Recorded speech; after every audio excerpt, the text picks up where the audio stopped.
yang ditanyakan oleh penyidik. Kita melihat bahwa arahnya adalah ini kan terkait ini kan terkait menyangkut masalah laporan Aib dan Dede. Aib melaporkan tentang keadaannya seperti ini. Nah, lebih mengarah kepada Saka ditanyakan peristiwa hari itu tanggal 27 Saka di mana dan Saka sedang apa aja, ceritakan. Nah, itu baru sampai tingkat itu. Jadi pengen disesuaikan dengan keterangan Dede dan Aib. Intinya gini nih, kan tanggal 17 Agustus katanya ada perintah dari Andi untuk menghabisi mereka dengan SMS atau BlackBerry ke Sudirman. Inilah persoalan pertamanya, tapi setelah kami teliti dari berkas pribadi, ada percakapan dari Widi yang sesuai dengan pernyataan Widi sebagai saksi bahwa ada komunikasi jam 10.14 ya.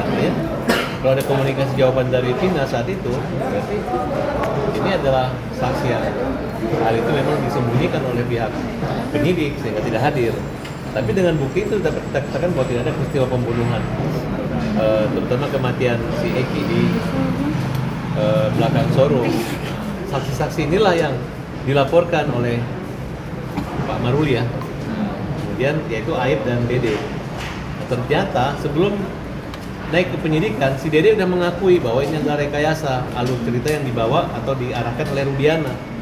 Sebenarnya tidak ada peristiwa itu. Ini sama dengan keterangan Liga Akbar.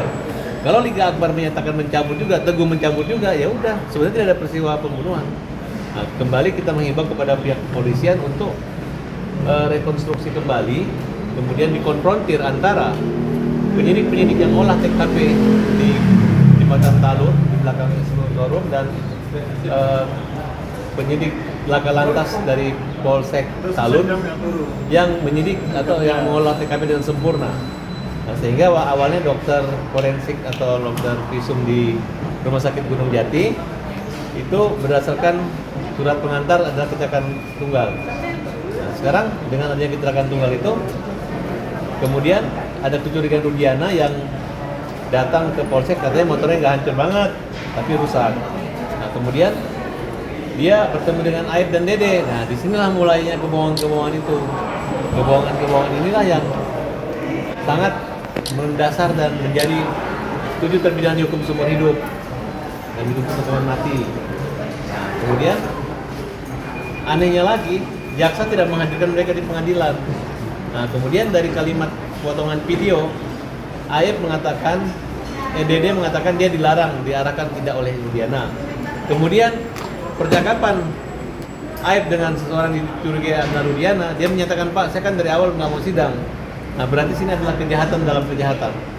Nah, ini adalah perintangan penyidikan itu di sini. Jadi tidak menutup kemungkinan kalau Dede dan Aib tidak jujur, nanti akan jadi tersangka yang memberatkan itu adalah si Aib karena Dede dan Dede akan ringan sekali karena dia mengakui. Dan ini adalah saksi-saksi yang nggak akan dihalangi atau dilaporkan lagi. Jangan ditakut-takutin.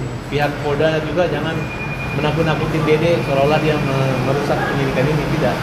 Justru menurut hukum dan keadilan orang-orang yang seperti ini yang harus dilindungi. Selama beban dia akui dan siapa yang menyuruh itu yang melakukan yang akan dikena pidana. Tapi kalau dia menutupi penyuruhan, ya nanti yang akan berat adalah Aib sendiri. Jadi kami mengimbau Aib, sebelum kamu diproses penyidikan dan kebohonganmu terungkap, lebih baik kamu mengaku saja bahwa kamu sebenarnya tidak melihat, makanya kamu nggak datang di persidangan, makanya hakim hanya meng-copy paste pernyataan-pernyataan kamu, dan karena kamulah Aib 7 pidana ini mati dihukum seumur hidup sampai sekarang. Pak, tolong dijelaskan lagi dong, Pak, tadi Pak. Lalu tadi penyidik juga menyampaikan, artinya bahwa kita lihat ya, dari penyidik bilang, apakah Saka tahu siapa yang menyuruh Dede dan Aib berbohong? Masalahnya kan Saka nggak kenal dengan mereka. Saka baru tahu kan timbul adanya Dede dan Aib kan di peristiwa sekarang. Karena Dede dan Aib di persidangan 2016 itu kan tidak hadir. Nah, yang paling penting adalah ini kan pembunuhan berencana. Pembunuhan berencana itu ada 340. Mau hukuman ini hukuman yang luar biasa. Urgensinya apa sih penyidik ketika 2016 sudah mempersiapkan Dede dan Aib itu mereka di BAP di bawah sumpah, tidak harus hadir di pengadilan. Karena dia yang tadi kami utarakan urgensinya kalau misalkan bahwa ini peristiwa terjadi pembunuhan yang berencana kan harus dihadirkan untuk mengungkapkan semua peristiwa. Jadi penyidikannya ini tidak sempurna. Jadi hasilnya juga tidak sempurna hukumnya. Jadi hukuman seumur hidup bukan hasil sempurna. Yang sempurna itu adalah bagaimana mereka bebas. Jelasin lagi dong Bang hubungannya antara percakapan Widi dengan Vina di 2015 dengan Abang meyakini bahwa tidak ada peristiwa pembunuhan itu Bang. Jadi di keterangan di BAP itu kan mereka kematian Eki kan jam 21.30. Nah, sedangkan komunikasi antara Vina itu ada jam 22.18. Mereka mati 22 lewat 18.30 antara itu. Tapi kan itu hanya membuktikan peristiwanya jamnya saja yang tidak tepat. Tapi bagaimana membuktikan bahwa tidak ada pembunuhan di situ? Isi percakapannya belum disampaikan. Sebenarnya isi percakapan itu kan hanya petunjuk yang tidak digali oleh pihak kepolisian dan hakim maupun jaksa. Ini kan bicara tentang pembunuhan berencana, bukan hanya pengakuan-pengakuan tersangka yang dikejar. Itu kan kelemahan daripada penyidikan ini. Tidak ada satupun saksi atau saksi yang melihat, menyaksikan atau mendengar langsung. Si Dede pun tidak tahu kalau ada pembunuhan. Dia hanya melihat orang gitu. Si A itu Iya betul. Itu BAP sama juga pertanyaan kan ketika BAP 2016 Dede dan AF juga tidak mengetahui peristiwa terjadi pemerkosaan dengan pembunuhan. Sekarang siapa sih saksi matanya yang melihat bahwa kejadian peristiwa pembunuhan dengan pemerkosaan? Nah, 2205 itu menerangkan adanya Widya dengan Vina berkomunikasi. Sementara di berkas acara dengan putusannya pengadilan jam 21 sekian bahwa sudah terjadi peristiwa kematian. Gitu loh, terjadi kematian. Terus jam berapa peristiwanya? Kalaupun ada jeda, hanya beberapa menit, 11 menit. hanya Hanya 14 menit. dalam 11 menit, 12 menit, 12 yang pembunuhan di belakang showroom. Apakah mungkin dalam waktu 12 menit seorang wanita bisa diperkosa oleh 11 pelaku? Oleh 11 pelaku. Kemudian jalan dalamnya nggak dia turun, ada softtek.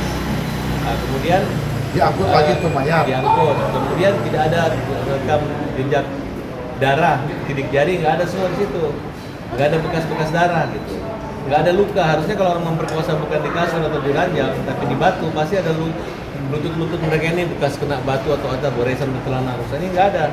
Baju-baju yang kena tanah tidak ada. Bang Farhad menegaskan kembali bahwa Bahkan dari salah satu mantan polisi katanya dia mendapat curhat dari dokternya, katanya tidak bisa tes DNA dari sperma tersebut karena sudah bercampur darah dan tanah. Nggak mungkin. Itu waktu awalnya tidak ada ciri-ciri pemerkosaan, makanya dokter pertama itu mengatakan bahwa itu hanya ada luka lebam, kemudian adanya pendarahan tidak disertai pengumpulan jaringan. Nah, itu saya belum terlalu jelas apakah itu kalau pengumpulan jaringan itu mungkin tidak. Tapi yang jelas kalau benturan orang kena tabrakan itu membuat darah bisa keluar dari hidung atau telinga. Nah, kemudian kenapa patah tidak lubang? Karena bahan tamannya keras sekali. Nah, beda kalau pukulan biasa, pakai bambu pasti dulu lebam dulu sebelum mati. Kalau ini langsung mendarat tak. Kenapa ada luka-luka kecil hanya karena goresan atau gesekan? Bisa kena tiang, bisa kena terbukti di tungkai kanan kakinya ada daging dan menempel di mor itu. Nah, harusnya kita berpikir logikanya aja bahwa luka-luka kanan semua korban, kedua korban. Kemudian motor juga luka kanan. Ini adalah pembunuhan yang teraneh kalau memang terjadi pembunuh memilih luka sebelah kanan semua. Apalagi diperkosa oleh 11 orang dan Bang, untuk ekstraksi handphone tadi Bang itu sudah dimunculkan di persidangan sebelumnya Bang? sudah itu kan dari mulai dakwaan kan ada bahwa ada perintah itu kan. Cuman kan hakimnya juga kan menganggap wah ini geng motor diciptakanlah seolah-olah ada samurai, padahal samurai nggak ada. Sehingga hakim walaupun tutup mata hanya membaca analisa dan berkas yang diajukan oleh polisi. Jadi apapun yang dikatakan mereka walaupun mencabut permohonan BAP dianggap itu bohong semua. Dianggap mereka mempersulit itu. Oleh karena itu untunglah sekarang Kapolri sendiri mengatakan tidak scientific crime investigation tentang penyidikan ini tidak sempurna. Nah, sehingga punya celah kita dikabulkan lagi peninjauan kembali kita agar mereka ini dikembalikan sebagai orang yang normal, dipulihkan bahwa ini bukan kejahatan pembunuhan pemerkosaan tapi murni kecelakaan. Jadi jangan lupa untuk subscribe Cumi Cumi. Ditekan ya tombol lonceng merahnya.